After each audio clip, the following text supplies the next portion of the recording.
Establishing and maintaining a community for learning is a challenging task, not only for an educator, but for everyone involved in such a circle. At this juncture, to dish this out with us, allow me to introduce her.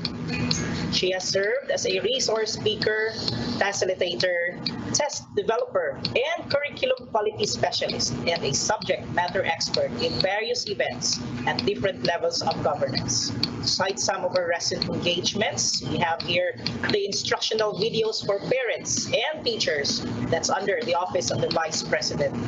We also have Ido Campion, bridging transactional distance and making learning happen at home.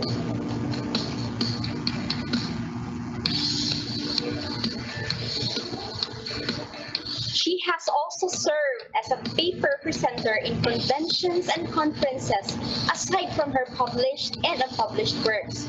Her recent works are COVID-19 Learning Guides, Let's Fight Together. Another one is Book Review on Education for Globalizing Asia, Challenges and Opportunities, which is published in the Philippine Studies Historical and Ethnographic Viewpoints. And she is currently taking up her PhD in Language Education at the University of the Philippines. And Helen, she is currently serving as the Assistant Professor for the Language Education area at the University of the Philippines, Diliman. Ladies and gentlemen, to talk on mobilizer of community for learning, help me welcome Professor Nerissa Ozara. Good day, everyone. Good day, USEC. Good day, fellow speakers, and most especially, good day to our parents. No, and thank you very much for that very kind introduction. But I think more than all those things, no, I think my most important credential at the moment is that I am a mother of 2 children who are already having their remote learning. No, they started last Monday actually.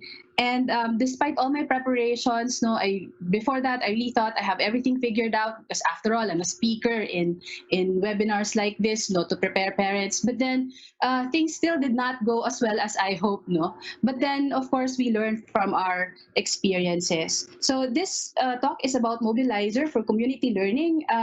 We hope to do the following in 15 minutes. I'm really going to try to accomplish all of them. It's going to be a tall order to do all that, but I hope I will be able to finish. So we were going to talk about the education as a dynamic system that has its parts, and each part performs a certain role, no? And then what is our role as a parent in that dynamic system? And then this might not look like it's directly connected to a community, mobilizing community, etc. But I think that when we enter the online community, which we will be doing a lot these days, we become a part of that community too. And I think it's very important that we situate our children into that community, we protect them, and at the same time, we help them to become member of that community, productive member of that community as well. So when you first learn that you're going to be that your children are going to be home-based for the school year, honestly, ano po ang inyong mga naging reaksyon? Sino po sa inyo yung honestly ay sobrang natuwa, no? Dahil finally, walang hatid, walang sundo, di kailangan gumising na maaga, walang baon. Ako, for one, ay isa sa mga ganyan ang natuwa, ano? Sino yung mga na-shock, no? Kasi honestly, hindi mo alam kung paano mo gagawin yan. At sino naman honestly yung medyo nagalit, no? Iniisip, what? Sa bahay na nga gagawin ang schooling, mga resources ko na nga gagamitin. Ako pa magtuturo, di sa bahay na lang sila. Sino yung mga ganong klase ng reaction, no? Syempre, lahat ng feelings na yan ay valid, no? And according to recent survey, ito yung mga general concerns of parents, no? Una, parents are busy, no? Most parents are working at home, and they feel like they won't be able to help their children, no? Yung iba, maswerte sila kasi nasa bahay sila to help their children dahil work from home. May iba naman really have to go out, no, to help their children. to go to work, no? May mga parents naman, like what was mentioned earlier already, na hindi sila confident about assisting their children because feeling nila hanggang dito lang yung natapos nila. So how are they going to be able to help their children, for instance, with their algebra, with their calculus work, etc. At meron din naman mga parents who feel like hindi enough yung resources, no, sa bahay para makapag-online teaching. So lahat ng yan ay very valid concerns. But ang good news, dear mommies and daddies, no, ang education talaga is a dynamic system. Hindi po kayo nag-iisa. We are a part of that system too. Kumbaga, kung ang education ay isang katawan, ang bawat bahagi ng katawan ay merong essential role to play, no? At isa lang tayong bahagi nun. So hindi naman talaga tayo in charge to do everything, no? Isang bahagi lang tayo ng system na yan. At makakakuha tayo ng tulong sa iba't ibang bahagi ng system. Pero dahil nga sa ating kakaibang panahon ngayon, tayong mga magulang, we are considered as the primary resource for learning. At ano ba ang ibig niyang sabihin? No? Mamaya pag-uusapan natin yan. Una, pag-usapan muna natin kung ano ba ang dynamic system na ito, ano ang mga importanteng mga roles ng parts of this system, no? Ang pag-usapan na lang natin ay ang school, ang home at ang community bilang bahagi ng system na yan. Pero syempre alam natin that educational system is bigger than this, but kung ano lang siguro yung relevant para sa atin at the moment, no? Katulad ng sinabi ko kanina, wag matakot, wag nating isipin na we are alone in this because ang school naman talaga, no, leads and directs the course of the teaching and learning process. Ang school pa rin naman ang magtatakda kung anong matututunan, ang magbibigay sa atin ng mga resources na kailangan natin, ano.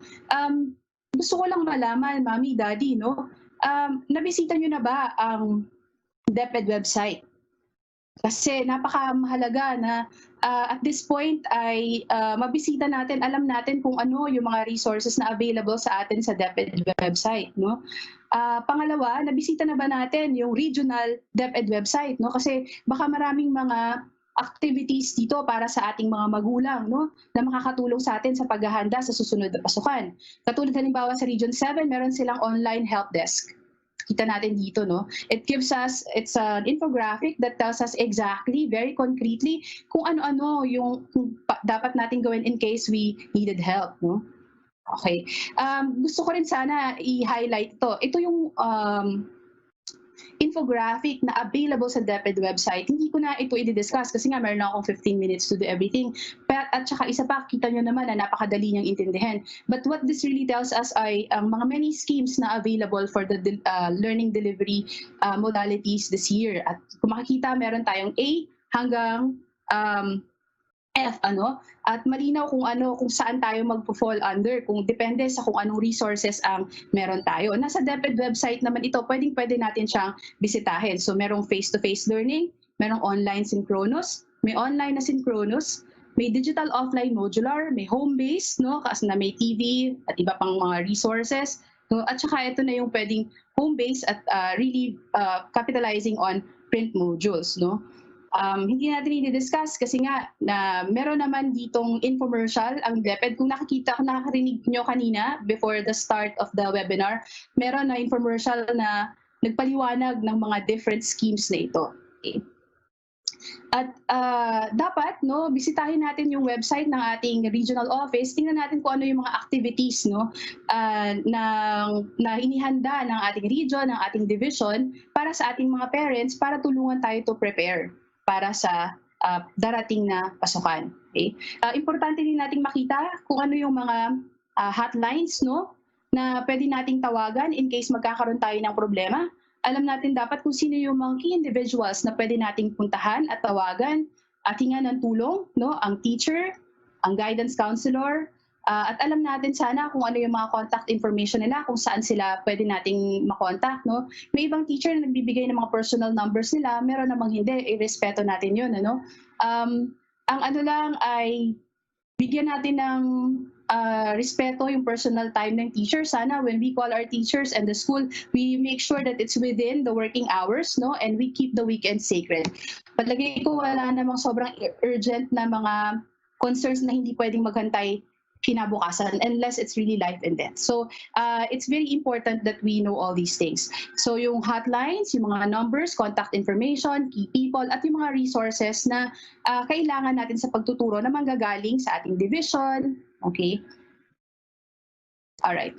So, paano naman ang community, paano naman siya nagiging bahagi ng isang dynamic system na ito, 'no? Ang community talaga is the context for application. So, gusto natin na kung ano man ang natututunan ng ating mga anak sa pag-aaral ay nai-a-apply nila, nakikita nila yung relevance nito sa community. At sa panahon na ito, more than that, 'no, ang community talaga is an important resource at the moment, no, to make sure that our children will keep on learning, no? How do we mobilize yung ating community to help us in educating our children? So una, dapat talaga alam natin, ano, kung ano yung mga community resources na available sa atin at ano yung mga capacities ng individual aspects of community, ano yung capacities ng private sector, ano yung pwede nilang i-offer, ano yung mga capacities ng government sector. Halimbawa ngayon, no, alam natin na ang mga modules will be delivered via the barangay. So dapat alam natin yun, no? Alam natin kung sino yung kukontakin sa barangay just in case na hindi dumating sa atin ang mga learning resources na kailangan natin, no? Meron din bang mga non-government organizations na pwede nating itap, no? Para matulungan tayo. Halimbawa, katulad ng sinabi kanina, baka merong mga organization ng mga nanay at mga magulang, no, na kung saan pwede tayong humingi ng tulong kapag kailangan natin, no? Um, So, katulad nung sa eskwelahan kanina, kailangan alam natin yung mga essential hotlines ng community. Dapat alam din natin kung sino yung mga key people na kailangan nating kontakin, sino yung in charge mag-deliver ng mga modules, most importantly, no, sa inyong community, no, at paano natin sila kukontakin, paano natin masigurado na ma-receive natin yon, at ano yung mga resources na pwede natin i-capitalize sa community. At dahil member din tayo ng community, mahalaga ding pag-isipan natin, no, paano naman tayo bilang magulang, bilang member ng community na meron din na sarili nating mga capacities at expertise, paano naman tayo makakatulong para sa iba. So, wag natin din kakalimutang i-share ang ating mga expertise, ang ating mga capacities to volunteer, ano, para masigurado na makakatulong din tayo sa pag-aaral ng iba. Okay? Alright. So, ano naman ang role ng home sa dynamic system na ito? Siyempre, ang home natin ngayon ang nagiging learning hub. At I think marami ng mga speakers kanina ang nagsalita about how to make the home conducive for learning, no? Okay. At sa bahay, no, tayong mga magulang, kung hindi man magulang, yung mga responsible adults, no, mga kapatid, mga kuya, mga uncle, mga tito na pwedeng tumulong kung halimbawa si nanay at si tatay ay hindi pwede, we become primary resources for the learning of the children. So, meron tayong mga roles, no? We are designers, we are tutors, and we are also supervisors. Pag sinabi nating designers, ang ibig nating sabihin dito ay we design, we structure the time and space, no, of our children. Especially now na nag-overlap ang home world at ang school world, ang hirap niyang paghiwalayan, no? At pwedeng maubusan ng oras ang mga anak natin sa mga essential activities and experiences nila dahil nga nawawala na ng boundaries yung mga bagay-bagay. So kailangan turuan natin sila na mag-manage ng kanilang oras para ma-separate yung academic time, lahat ng mga dapat gawin sa in relation to school, at dapat din meron din silang time, no, para sa recess, sa kanilang recreational time, sa snack time, sa sleeping time, etc. Dapat magkaroon tayo ng oras para dito, no? At napakaganda rin na i-negotiate ang schedule na ito sa kanila. Hindi lang tayo yung nagtatakda kung paano nila isa-separate yung mga oras nila or i-manage yung oras nila, but rather, kailangan ay tuturuan din natin sila, pag-usapan kung paano ito gagawin as a family, no? At ito yung designing the learning environment at ang pagsiset up ng conducive environment for learning. Naipaliwanag, may mga nag-explain na rin kung paano ito gagawin, no? But I think the most important thing here is to really designate a particular space for our children. Pwede nating sabihin na maliit lang ang bahay namin at wala ako talagang lugar para dyan. Pero sana magkaroon pa rin ng isang designated space kung saan malayo sa distraction, at magiging permanent space ito ng bata kung saan nandun lahat ng mga learning resources, everything that he or she needs for studying, so that this particular place is associated for that particular purpose only, para alam ng bata na pag nandito ako sa lugar na to, game on, school mode on ako. So para meron din talagang specific place, no, na na-associate sa ganitong klase ng activity, no? Okay. So, of course, ito yung role na pinaka-familiar tayo, yung parents bilang tutors. At in-explain na rin kanina kung paano tayo magiging best tutor sa ating mga anak. And gusto ko lang ulitin, no, do not do your children's work for them, no matter how tempting it is. Because sometimes it's easier to just tell them the right answer rather than take a longer route of making them really understand what the right answer is. But if we do that, no, if we give the answers to them, then we're depriving them of essential skills, values that they need to learn, no. So we just assist at explain na rin kanina na hindi natin kailangan talaga na magturo unless lang kailangan at hindi talaga maintindihan ng bata, because the learning resources prepared by DepEd is supposed to be self-contained, and it's really intended for our children. So ibig sabihin, it's easy enough for our children to understand unless lang talaga may for certain reasons like basic skills na um, hindi sila magaling at hindi nasa scaffold nito yung kaalaman on a certain topic, then we step in and teach our children. So just a brief story, no, nung nagumpisa yung remote learning ngayong Monday, yung mga anak ko, dahil alam nilang nasa bahay ako, wala silang ginawa kundi magtanong sa akin, Mommy, what is this? What is that? What's that? And then eventually medyo napagod na ako, parang feeling ko pag ganito hindi ako makakapagtrabaho. And I think I'm not teaching them also to be more independent. So I told them, deal with these things as if I'm not here at home. Okay? But I want you to note down things that you don't understand. And then at night, we will designate our tutoring time. And that's when we are going to talk about it. But when you accomplish your work during school time, think like I'm not here. Okay? Do your work on your own. Okay? So it's important that we know the strengths and difficulties of our children so that we know exactly when to come in and when we can help them. And then now, no, we parents become supervisors too, no? How do we become supervisors? Ito yung task na medyo na-realize ko na mahirap pala talagang gawin ngayong home-based na sila. Kasi ako na in charge sa discipline. Tayo na in charge sa discipline sa kanila. Kasi dati teachers yung gumagawa nun para sa atin. Pero ngayon tayo na at na-realize ko medyo mahirap pala siya, no? And then, kailangan make sure that our students follow the rules and follow the routines set by the school, no? Naalala ko yung anak kong panganay, sabi niya sa akin, "Ma'am, kasi required ng school nila na mag PPE uniform sila habang nag-synchronous." Sabi niya, "Ma, i-off ko yung camera ko, wag na lang ako mag-uniform." Kung isipin mo, pwede akong pumayag kasi at least hindi ako maglalaban ng uniform niya. Pero sabi ko, hindi, mag-uniform ka. Gawin mo kung anong sinasabi ng teacher mo. Kasi naisip ko, no, kapag pinabayaan ko sila to get away with these things, what kind of values am I teaching them? Ang sinasabi ng message na yon ay, I can cheat with little things, no, as long as I can get away with it. And I think yung mga bigger corruptions in the government, in society, I think they begin with little things. So I think it's very important that our children know that they still follow the rules, and we, our supervisors, should make sure that they do. Okay? And then it's important that they keep on task, no? We have to know what their assignments are, the activities and project, and when they're due, so that we make sure that they follow according to the pace set for them. Tapos, it's very important that we keep the standards na hindi pwede yung maskip-ups lang na trabaho. It's important that they know na kahit nasa bahay sila, it's important that they follow the quality required of them. No? At ito, very important. We have to understand how the delivery mode works. No? Kailangan alam natin how the learning packets work, or kung meron ng learning management system, kailangan alam natin how that works too. For instance, itong example, sorry, I downloaded this from the DepEd website. This is an example of a learning activity sheet. No, at makaka-receive tayo nito linggo-linggo. It's a set, no, to study for a week or baka for a quarter, etc.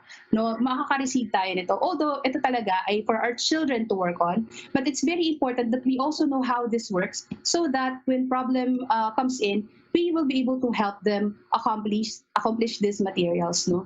So ito naman ay basic sa lahat ng material. Syempre meron tayong title, no, para alam natin exactly what the LAS is all about. And then merong mga learning targets. Ito napaka-importante na alam natin what the learning targets are. Ang learning targets are goals and aims, no, that ng lesson, no, the lesson intends to achieve these goals. So alam natin na pagkatapos mag-aral ng mga anak natin, ito dapat yung na-develop nila. Ito dapat yung alam nila. So napaka-importante because it really grounds us, because sometimes it's so easy to get lost in the details, no? even if there's so many details or so much details, alam natin that these details only lead to one thing, and that is accomplishing this learning target. So dapat alam natin yung learning target na yun. No? Pero again, no, just in case na our children would need help from us. Pero our children naman should be able to understand this. And then may mga references where the entire lesson is based on. Okay? And then there is the concept. At dito sa part na ito, it explains yung highlights ng lesson. It will not give everything, but the highlights only. And sometimes it will give references to the main material. No? And then, yung mga activities na that our children need to accomplish. So, ayan, no? So, minsan task 1, task 2, pwede sigurong task 3. So, ito na yung mga dapat nilang gawin, no? And they're supposed to accomplish this at may mga scheme, no? Kapag digital, pag online yung mode, ipipicturean, dadalhin kay teacher. Meron naman nakukopyahin, no? Tapos, i-compile, and at the end of the school year, ay isasubmit. So, alamin lang natin sa teacher kung ano yung scheme talaga, kung paano i-accomplish at paano isasubmit ang mga resources na ito. Okay? So, ito na yung last segment ng aking sharing today, no? Yung promoting cyber wellness at home. Katulad ng sinabi ko kanina, when our children enter the online community, whenever they need to research on something, they become a part of that community too. And it's important that as parents, we protect them, and at the same time, we make them productive members of that community also. No? So I got this from the Ministry of Education of Singapore, which is very helpful for parents. Number one, they said that we have to really guide our children when they spend time online. Dapat daw alam natin exactly kung ano yung mga sites na usually frequent na mga na mga anak natin, and we make sure that it's safe for them. And then we teach them how to save online, to be safe online. And how is that? First, of course, they don't chat with strangers. Kung sa real life, sa face-to-face, sa physical, hindi natin sila pinapayagan na makapag-usap sa strangers. And the same way also sa online community, no? And tell them to not give important information about themselves, about your house, etc. And then teach the children to ignore suspicious links and files, no? Because sometimes may mga spywares na attached programs that are bad for the computer or bad for the children. So tell them to ignore the suspicious links, no? And then, ito, I think yung last dito is very important. Have conversations about experiences online that make them uncomfortable. So train your children to tell you, no matter how embarrassing it sounds, no, that if you may red flags, nararamdaman sila na it's something bad, it's something negative, then tell them that they can tell you anything, even if it makes them uncomfortable. Kasi dito nangyayari yung nagsisikat yung bata, tapos yung bata pala is already getting into trouble. Nabubuli na pala, o di kaya may mga adults who are taking advantage of them. So, okay. And then just as much as we want to protect them, as we also want that they behave properly online. No? We tell our children that they always have to think that whenever they post something, they say something, they have to make sure that whatever they're doing is in practice yung think, no? The framework nila, is it true? Is it helpful? Is it inspiring? Is it necessary? Is it kind? No? So that they will also not be a harm to other people. Okay? So the challenge really is, this teaching at home is really overwhelming. But what I want you to know is that you're not alone in this. There's a community, communicate with teachers and the school, interact with other parents too. Ngayon talaga, ako personally, mas nagiging friendly ako with other parents. When before I wasn't that friendly, ngayon, mas friendly na ako dahil there are a lot of things that I talk out, I communicate with them, especially when there are certain activities, assignments that are not clear. No? Let's get in touch with our co-parents. Okay? So, and because things can be overwhelming, let's not forget our me time, no? Self-care as parents, no? Because kung hindi maayos ang ating mental state, emotional state, we will not be able to help our children too. So let's not forget me time and self-care. Okay? So, I hope that we can give you a set of manual to help you perfect this, no? But I think that every family situation is different, and because every family situation is different, every challenge is different. And because every challenge is different, we respond to it in different ways, and we will have our own experiences. But I think what remains is, what is common to all of us as parents, is our love for our children. And that love will make us really overcome whatever insurmountable odds, no, to help them be able to succeed in this. Okay? So yun lang po. And thank you very much, everyone, for listening.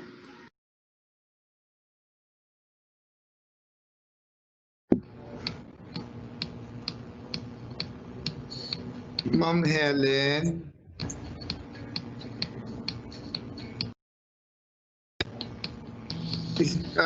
Mr. Silvio, can you hear me? I'll just quickly intervene na kay Ma'am Nerissa.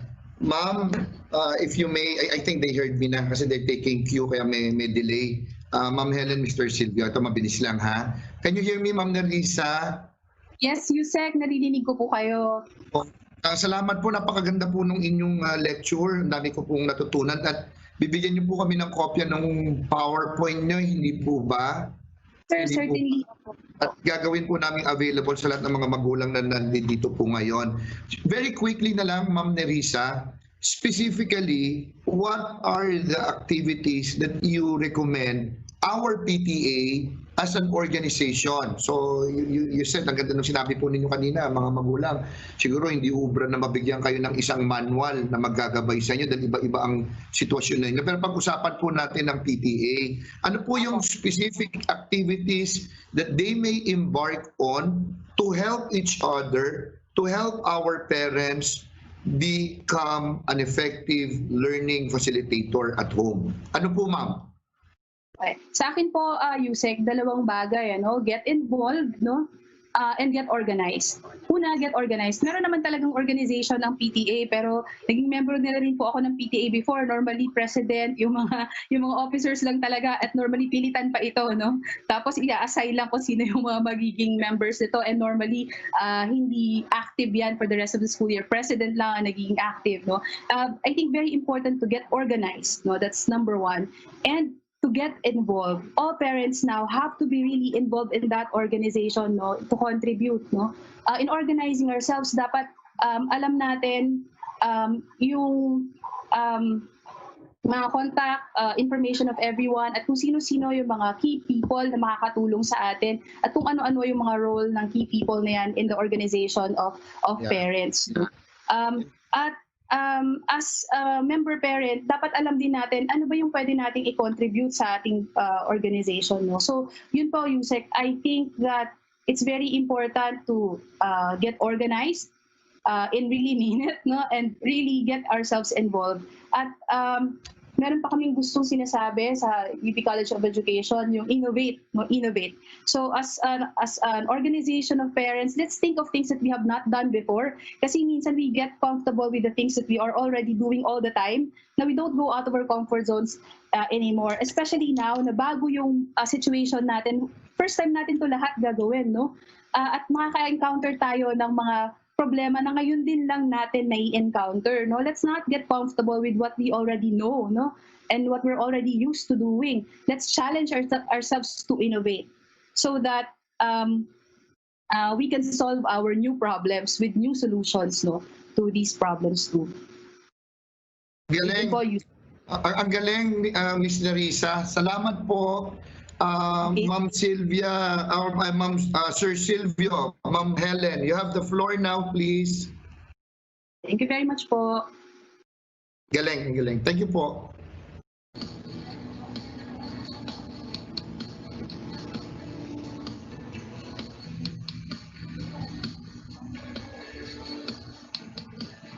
Thank you so much, Professor Nerissa Ozara and our Undersecretary Umali for that very profound discussion and articulating that the community is the context where applications of our learning are lodged. And DepEd is so blessed to have forged partnership with stakeholders having the same passion on education.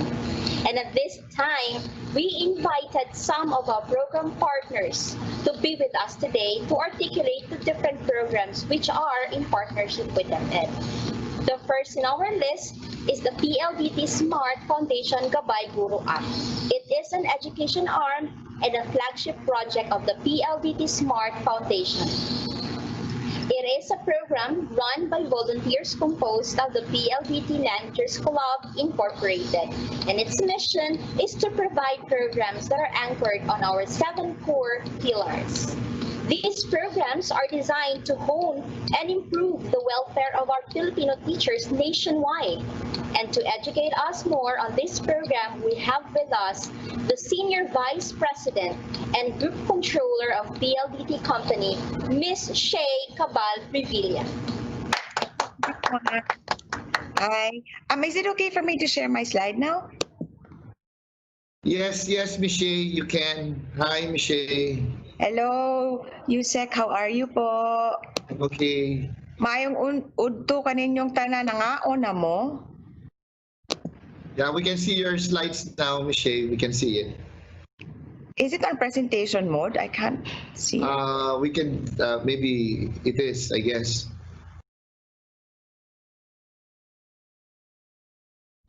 I cannot see it. Hold on, huh? No, it's not. Oh, okay. Let me just share it again.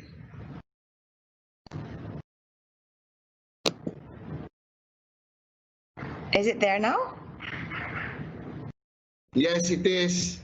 It's here. You just try, Michelle. Okay po, Go to the hold on. next slide. Ano dun yung cover slide mo eh? Ay, naunsa naman yun.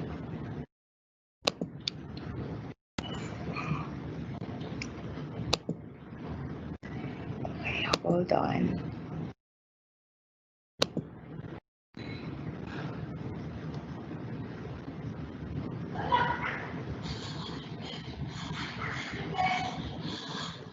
It's there?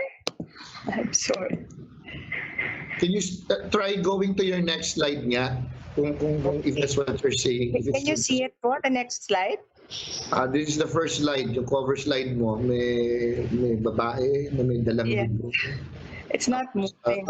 Hold Upper on. right-hand corner, may bata, may teacher or magulang, I guess. Hold on po ha. I cannot see my slides kasi I don't know what's happening. Miss Jenny, I sent you my slides. Can you just share, please? Yeah. Rolly, can you take charge, Rolly? It's okay. So while we're waiting for the slides of Miss Shay, yung sa mga magulang po natin na nandito po ngayon, at lalong-lalo na po sa mga guro, ang ibabahagi po ng ating partner na PLDT Smart Gabay Guro ay yung kanilang nga po application na ito po ipapaliwanag paano po ito maaaring makatulong sa mga guro sa kanilang pagtuturo, pati na rin ang ating mga magulang at ang ating mga anak sa kanilang pag-aaral. Parang kanina meron na.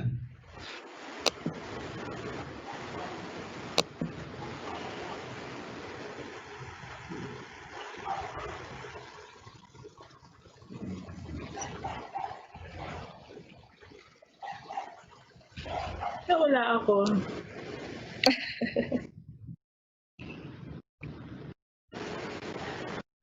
Can you do it like this, Rolly?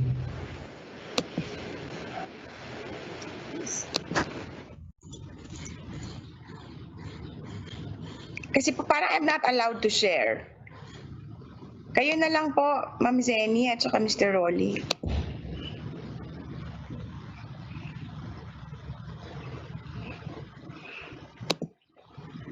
Johnny Line?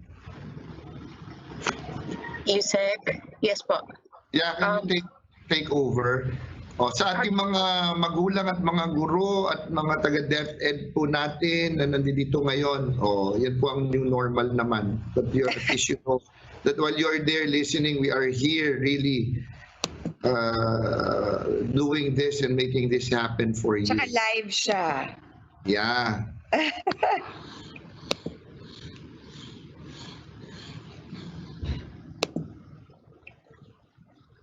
Yusek, if they're not able to find my slides, the presenter can go next po. Then we try to we Yes, try because to I'm not allowed to share. I'm trying to share eh. I'm not allowed. Parang I cannot see my slides. Yeah. Janeline, can you call Miss Shay and then figure this one out? Can you help me here? Yes, po. Okay, Janeline, just do it. Can we now proceed to our next partner? Si Sir Miguel, nandito si Sir Miguel natin. Helen, Silvio, please take over. It's okay. Si Sir Richie ata nandito. Hi, Richie. How are you? Hello. Maayong hapon kanyang tanan. Yes, yes. Hindi natuloy yung ano natin ba? Itong huli na dapat meron tayong hindi natuloy, di ba? Yung series of activities natin, tuloy ba yun? Naka-schedule po ang series of activities po natin. Oh, you let me know ha, then I'll issue the necessary memo to support that. You have the floor. Is that okay, Sir Richie? Thank you very much, Yusek. Also, I'd like to say thank you also to Director Sal, as well as Yusek Nepo and Director Edel. Salamat po. Let me share my slides. So, bago pa po ang new normal, ang katuwang na po namin ng DepEd sa lahat ng para sa edukasyon, bago pa mag new normal, ginawa na po natin ng Global Filipino Schools at nabigyan na natin ng teknolohiya ang karamihan ng mga public schools. Pero itong new normal po talagang disrupted po ang ating mga plano. So Globe also had to pivot to be able to address the issues of the nation. So allow me to share a few slides on how we address the pandemic and the new normal. So nung tamaan po tayo ng COVID, naglabas na po tayo ng pondo para sa buong mamamayan, hindi lang para sa edukasyon, pero karamihan po niyan para sa ating frontliners, sa mga testing facilities po natin, at nakapag-donate po tayo kasama po ng lahat ng customers po ng Globe Telecom of up to about 35 million in terms of donations, and all of these actually went to public hospitals under the priority list of DOH. In cash, we also supported our NGOs and other hospitals. Pagdating po sa communication, immediately hinanap po namin lahat ng mga importanteng mga numero na kailangan tawagan ng ating mamamayan at mga magulang, yung ating hotline for DOH, hotline for NDRRMC, Red Cross, lahat po ito ginawa na po namin libreng tawagan. So mga plataforma po, ang DepEd Commons na tinayo po ng DICT para yung mga estudyante po natin at saka yung mga teachers po natin makakuha po ng mga babasahin at yung mga lectures po nila, at hindi po nangangailangan ng load para makuha po ito. Ang tawag po namin dito is zero rating of platforms. So zero rate na po namin ang platforms ng DepEd. Kasama na rin po dyan ang SHED at ang TESDA. So ang platforms po ng SHED, ng TESDA, ng DepEd, lahat po yan pwede pong ma-access using Globe's network without any charges incurred. We also developed a platform called Globe eLibrary. Ito po ma-access po ito using your computer or your mobile phone, at makakakuha po kayo dito ng mga videos for learning, which we call the text-to-teach videos, as well as mga public domain books po, that will help in terms of additional reading for K-12. Across the nation, we also have released and have put up free Go Wi-Fi. Ito po yung libreng paggamit ng internet sa mga public places like supermarkets, airports, at mga hospitals. So pati po yung mga frontliners po natin, para makapag-communicate po no sa DOH and sa mga pasyente po natin, meron pong free go wifi sa mga hospitals po na priority list ng DOH. For learning and for being able to connect to the internet, yung mga prepaid Wi-Fi plans po namin, inakyat na po namin yung cap from 22 gig to 30 gig for home surf at 199, as well as for My Business Surf 199, inakyat na po namin yan from 15 gig to 23 gig. At hinabaan pa po namin yung expiration para po talagang ma-maximize po ang use of the internet. Katuwang din po namin ang Safer Kids, ang UNICEF at ang Bantay Bata in terms of providing providing information on mental health and wellness, no. Ang hope line po ay nandiyan para pwede pong tawagan ng kahit sino na nangangailangan po at gusto lang po magkaroon ng peace of mind.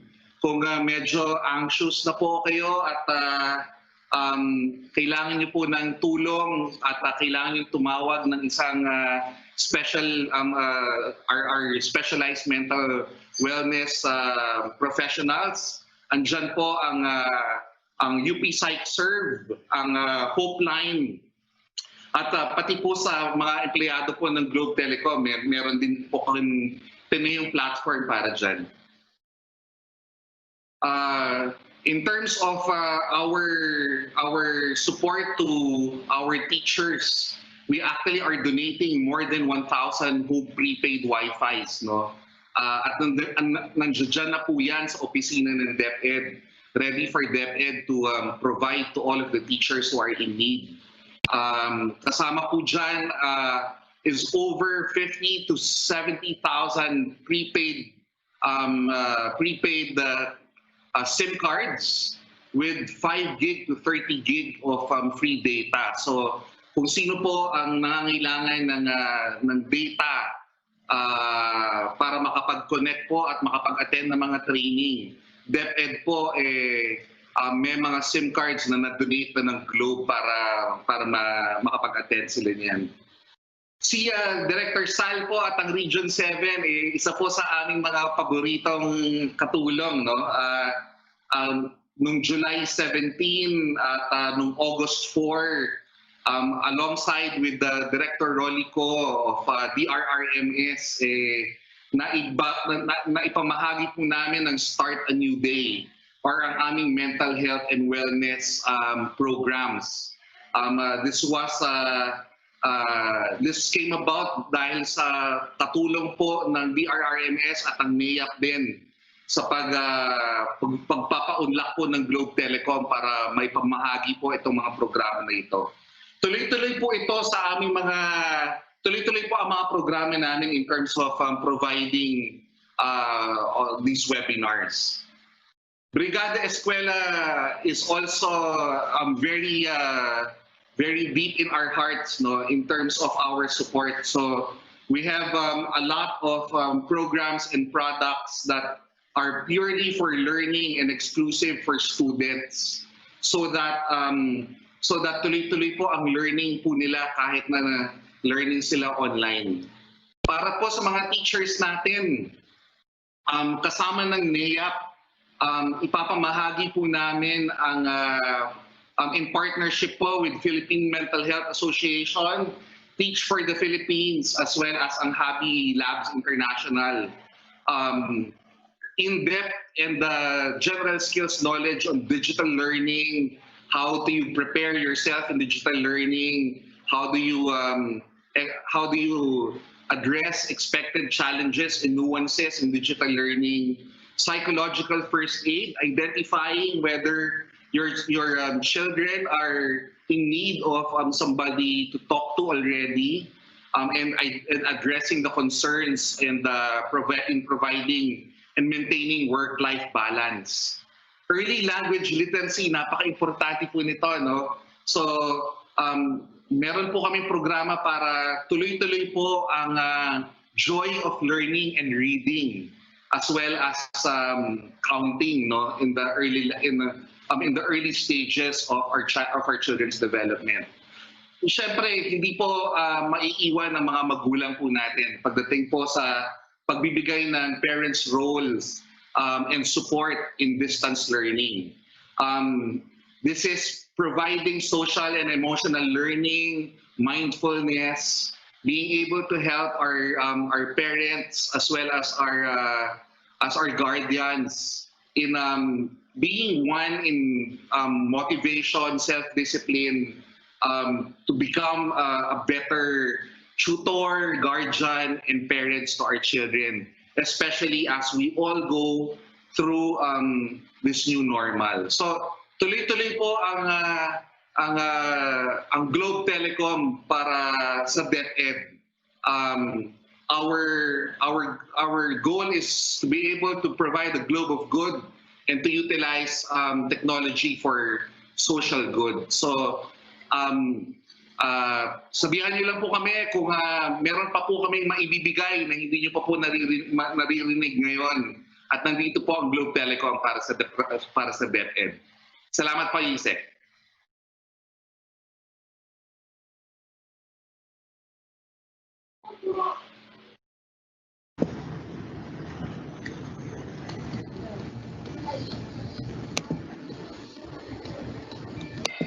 I should try again. Thank you very much, Sir Richard. And to Globe, our e-library application is definitely of a great help to our learners, especially that we need all possible resources that can support them, especially in these times. Another program partner supports the improvement of education in the country by implementing relevant innovative technologies and pedagogies for schools, such as the CVIF Dynamic Learning Program. And what does CVIF stand for? This will be articulated to us by the lead of Education Programs Community Partnerships of Smart Communications Incorporated. Help me welcome Ms. Mary Jane Francisco.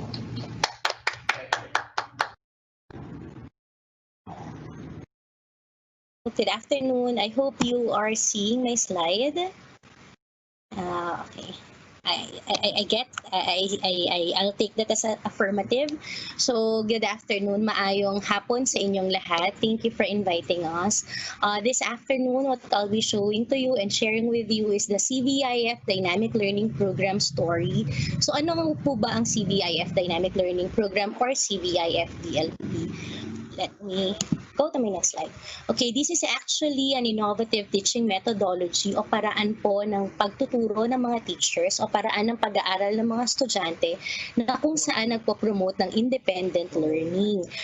This is proudly Pinoy-founded because it was implemented by Filipino theoretical physicists and Ramon Magsaysay awardees na sina Dr. Christopher Bernido and Dr. Maria Victoria Carpio Bernido. It was first implemented in 2002 at the Central Visayan Institute Foundation in a 4th class municipality in Hagna, Bohol. So, ano po ba yung pinagkaiba ni CVIF DLP na very much applicable ngayong time of pandemic at meron tayong tinatawag na new normal as we all battle and talagang pagpupush ng ating school year this October 5. So unang-una, si Dynamic Learning Program is very disaster resilient. Why is it disaster resilient? It has been proven already by our long-time DLP ambassadors and partner schools na kung saan nag-i-implement po ng DLP. Si DLP has been very integral and critical during the time of recovery nung panahon po ng Sendong, nung strong earthquake in Bohol, even ng Yolanda, because even after the tragedy or after the disaster, naging continuous pa rin po yung learning ng mga bata through Dynamic Learning Program. As a matter of fact po, to note, hindi lamang po mga natural disasters yung pwede nating paggamitan Dynamic Learning Program. Even during human-induced disasters, sa Zamboanga, particularly din po also in Basilan, ginagamit ang Dynamic Learning Program ng mga schools doon para po to ensure that the education and the classes of the kids are still continuous despite the despite the scenarios na mga minsan nangyayari doon sa Basilan at saka sa Zamboanga. One of the long-time implementers there is the Concepcion National High School, and they are very proud to say na maski may mga conflicts na nangyayari sa Basilan, hindi po nadidisrupt ang pag-aaral o ang klase ng mga bata pagkos tuloy-tuloy po siya. Later, I'll show to you for your appreciation kung paano rin po nai-implement ang dynamic learning program if there is devices or a Wi-Fi connectivity at paano nga naman kung wala. And then one of the unique features also of CBIF DLP is that it can support face-to-face, blended, and home learning. Apart from that, it also supports the need of the teachers for assessment in terms of gauging the performances of the kids. And then CBIF DLP also can be implemented across all year levels, meaning pwede po siya sa SPED, pwede sa ALS, elementary, secondary, and even tertiary. Actually, meron pong nagtanong yan dati kung pwede rin po sa masteral. Of course, pwede. And then, this is one good feature also of dynamic learning program. It's low budget because it only requires the students to have pencil and pen in order to be able to adopt and participate during dynamic learning program implementation. And then, wide range of students reach, again, sabi ko na po kanina, across all year level, kaya po mag-implement ng dynamic learning program. I guess, isa rin po dun sa mga critical na concerns ng parents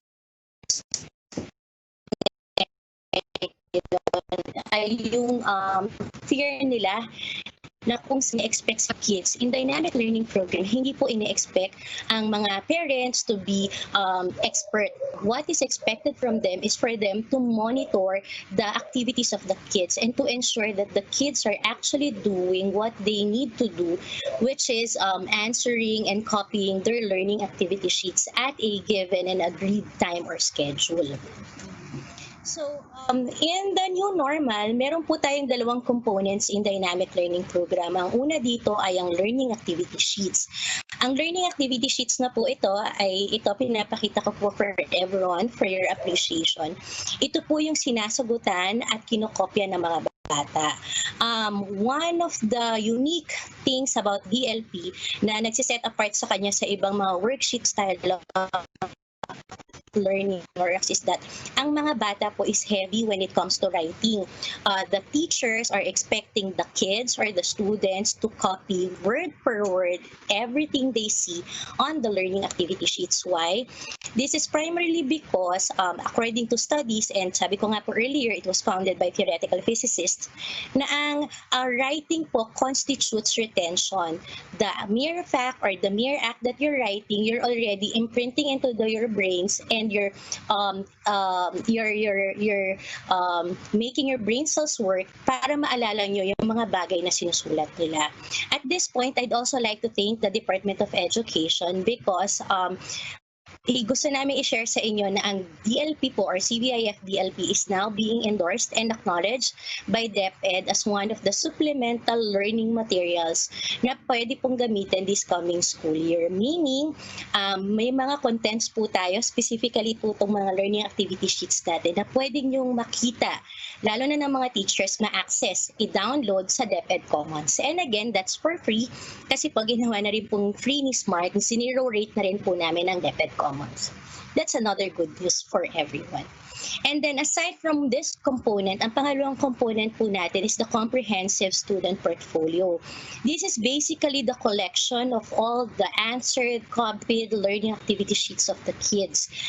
Ginagawa po natin ito kasi ito yung nagiging tool for assessment and gauging ng teachers doon sa performances ng mga bata. So those are the two non-negotiables. So earlier, sabi natin kaganina that DLP can actually be implemented in a lot of scenarios. Paano nga po ba? So halimbawa po, kung kayo ay isang lugar at ang mga estudyante, ang mga teachers ay merong internet connectivity at may devices, how do we implement this? What they can do is the teacher can actually email directly via email tools or messenger the learning activity sheets directly to the kids. Once the kids po natanggap na po na niya yung mga learning activity sheets, kokopyahin niya, word per word, sasagutan yung exercises part, and pagkasagot po, kukuha ng picture, and then ipapadala ulit kay teacher para makita ng teacher na kinopya at sinagutan ng mga bata.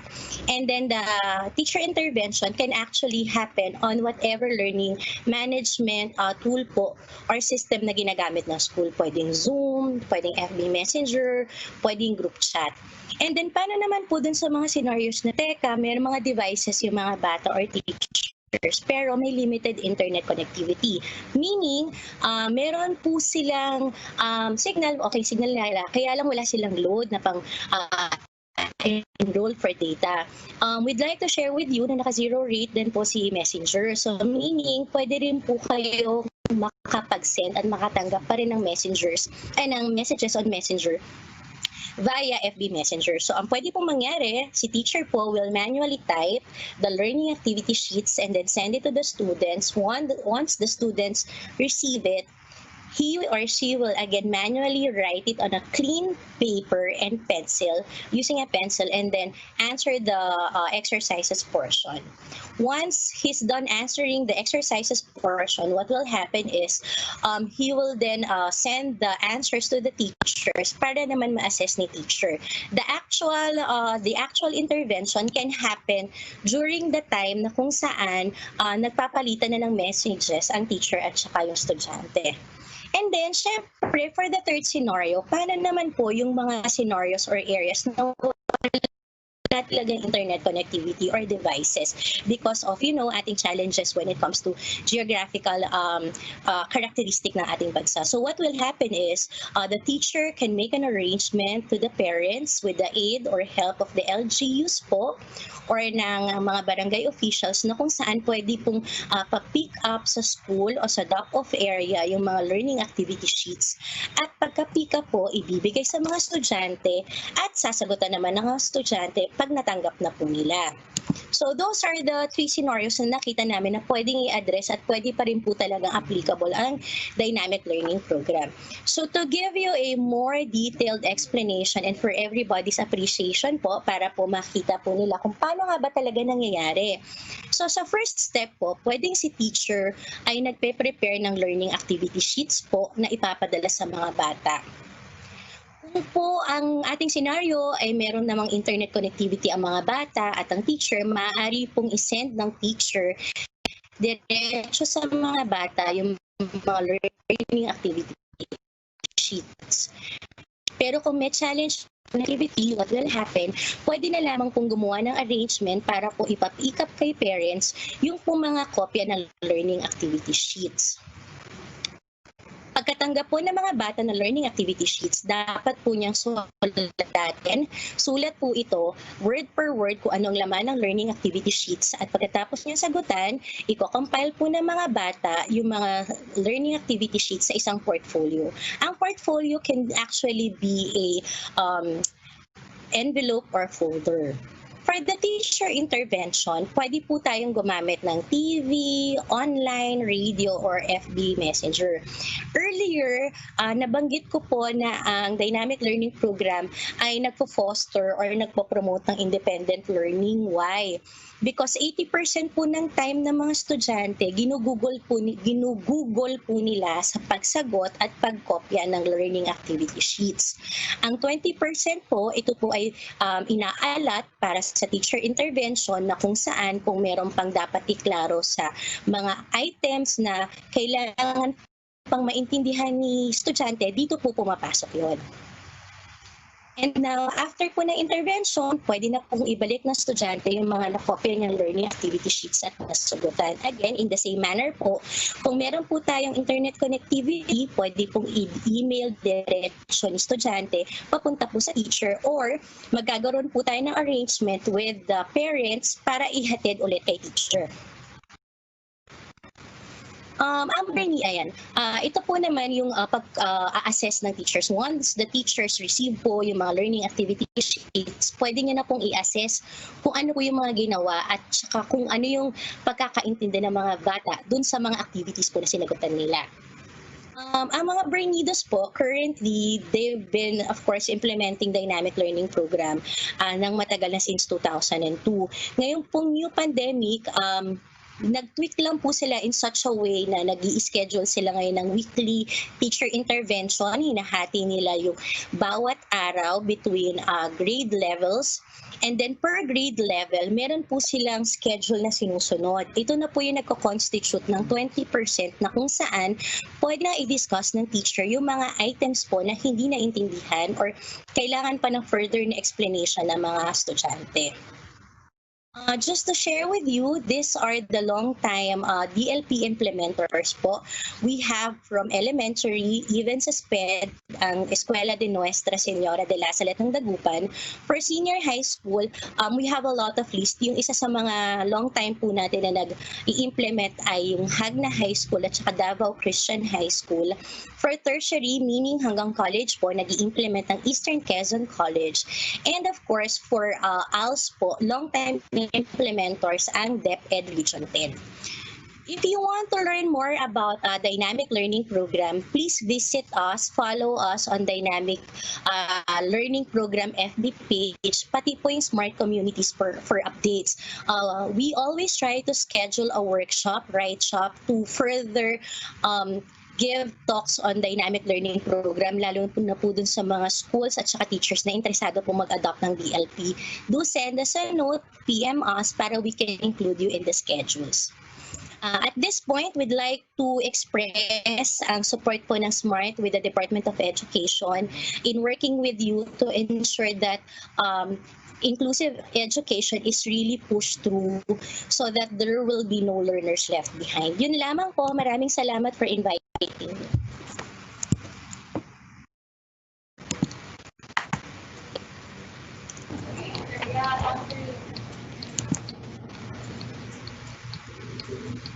Thank you so much, Miss Mary Jane, and to SMART as well.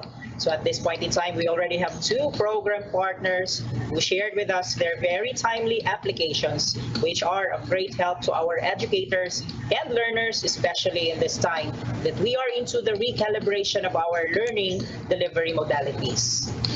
To share with us another application which could be of great help to our educators, let us call back again the Senior Vice President of PLDT, Ms. Shay Cabal Revilla. Hi everyone, can you see me and can you see my slides now? Yes, Yes, ma'am. Okay, perfect. Thanks for the tips, guys. Ganito talaga senior citizen.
So that was actually the video of from Gawai Guro to give tribute to the teachers. It's a 10-year-old video already, but I thought it was appropriate for me to share it right now, given that the teachers serve as a second parents when our kids are in school, and right now we serve as their teachers then because they're homeschooled now given the new normal. So our Gabay Guro e-learning super app is something that we've actually prepared it originally just for teachers, but given the risks and the new normal, we thought it was appropriate to also extend the access to students and parents like us, no, like me, because I also have a 4-year-old who goes to school. Sakit gud sa ulo gihapon kay garaon ang mga bata, ang ilahang kuan bitaw, very short ang span of attention, so we all have to work together with them. So this Gabay Guru platform was really a collaboration among many companies, no, led by, of course, the DepEd and PLDT and SMART and the Gabay Guru volunteers. The 50 salient features came from the discussions we've had with our teachers nationwide, and it was really to address their pain points on teaching. The other thing that we actually got from them was that given the intermittent or connectivity, right now we are making the resources available and the app available even if there's no connectivity or offline. And what we have done also is to make it available not just on Android and iOS on iPhone, but also to mirror it on WebLink. Para po our teachers who are not very well versed with cell phones can use it with their laptops. So we're on beta stage right now. We were originally going to have it tested by 1,000 teachers, but now given the request, we've added to more, so 5,000 na siya. So ito po yung live app na siya. Ito po, on my phone. The users and features are as follows. For teachers, thank you again to our good partnership with the DepEd. They have allowed us to have access to the DepEd Commons and LR portal, and together with our other partners, Front Learners, Rex Bookstore, Microsoft Learning, LinkedIn, Teach for the Philippines, and we have 2 more coming in. They're providing their additional e-library and resources via access to the app also. Part of the features that we put in is the curriculum planning. May lesson plan maker at saka exam maker po siya. Ito po ay ginagamit at tinetest na ngayon sa workspace. Ito, lesson plan at saka exam maker. At saka pwede rin po siyang i-print. And then they also can create classes. Ayan, create class. Sa class management po, the teachers are able to invite their students, and there's also a security that we put in there kasi po we have put in our cyber security and our data privacy processes din po into this super app. And then the lesson materials and activities can be uploaded and can be accessed by the students and the parents as well. What's more, we've also made available an attendance checking, an assessment and reporting feature for our teachers. And then community linkages and engagement, yun. Narinig ko po kanina sa PTA, meron po din yun. Pwede silang mag-create ng group discussions and group chats. Later, I will discuss it later. We've also included a training feature here. All our training programs, which we have been doing for the last 13 years, including those of our partners, are also there in the app and the web link. We've also put a livelihood component in there. There's obviously PLDT, Ka-Asenso, and SMART Ka-Partner. 51 Talk, which gives them an opportunity to be tutors to students elsewhere, no? But they can just do the tutoring in their own homes. And then we also have other partners coming in like RCBC to put in livelihood programs then and microfinancing. Yesterday, we also signed formally, it's already in the app then, an e-wallet component. So our teachers will be able to do bills payment, online shopping, and they can get allowances from the DepEd or the certain benefactors para then to mitigate and to lessen the risk of holding money. So we're pushing cashless transactions na rin po through PayMaya. And then, we have put in rewards and resources here. Marami po silang makukuha mga freebies from our partners like Unilever, PNG. Yun po, makikita nila po doon sa app din po yun. And then announcements, obviously, they can get it, the national and local announcements, and they can also have their own localized class announcements and notifications. And then, right now, because of the pandemic, we will not be able to do our grand gathering, which we normally do in MOA Arena, di ba, where we house 25,000 teachers there. But we will do this online. We will still be providing house and lot, cars, pangkabuhayan packages, mga raffle prizes. I think we're going to give 100 laptops with many sponsors, ganyan. And so we will still be doing that online. The next feature, which we have just added, given the pandemic, is the access of the students and the parents as well. So for the students, they will be able to access their workbook at saka yung mga feedback mechanism from the test scores and exams, even their grades through the app also. For us parents, we will be able to access din yung mga lesson plans para din nag-guide natin ng ating mga anak, and then yung mga results ng kanila exams and the grades per grading period. We also have provided a feature here for consultation with the teachers and feedback mechanism mo. And then do PTA meetings among themselves per class, per batch, ganun po. This is how it looks right now, the one that I showed you earlier.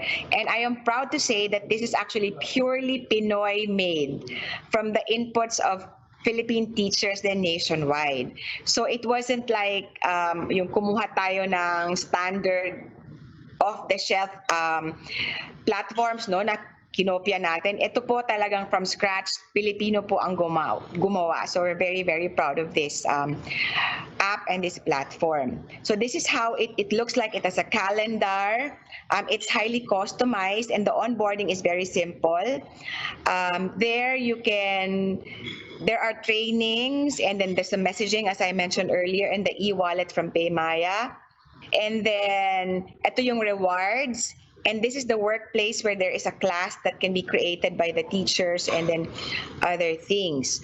On the class creation, kasi ang mga teachers, pwede silang mag-create ng more than one class. Kasi for example, the teacher teaches math and science or another class. So pwede siya mag-manage ng many classes and accept students in those classes. And then yon, create lessons then, upload materials, and create student records, and also be able to share and show the grades of their students. This is the workplace resource right now that we have. It's very easy. Pag nakapag-register na kayo, it's as if when you click it, the user experience is very good. When you click it, then you go directly to those access the links as if everything is there in the super app. For the basic view of our students, grade school and my young students, we've also customized the app and the platform to be child, friendly. So ito po sa mga grade school, ganyan po yung look nila. Same din siya, but the look is different lang. But for the advanced view, for high school and up, medyo the look will mirror the teachers na. So there, the students will be invited by the teacher, and there's a security code para no one can just enter or join the class. That's for security purposes. And then the grades per grading. On the parents platform po, this is also ongoing, the beta testing. Let us know if you want to join and be a pioneer tester of this as a parent. Just submit your mobile number and your email and your name to the DepEd, and then we will ask a copy from sila Ma'am Zenny, sila Mr. Rolly, and then to send to us. So we will also give you the link and invite you for the beta testing. So as a parent, if you have more than one child, diba, you can add as many children as you can add on the right side. So you can monitor also their classes and their activities and their homeworks. Also, for parent access, we also put a security feature here, and they have to be accepted by the teacher, and then yun, may security code na ilalog in. We've also put in a feature here that the parents or the students will be able to apply scholarship to our partner universities nationwide. Yan. Thank you very much po.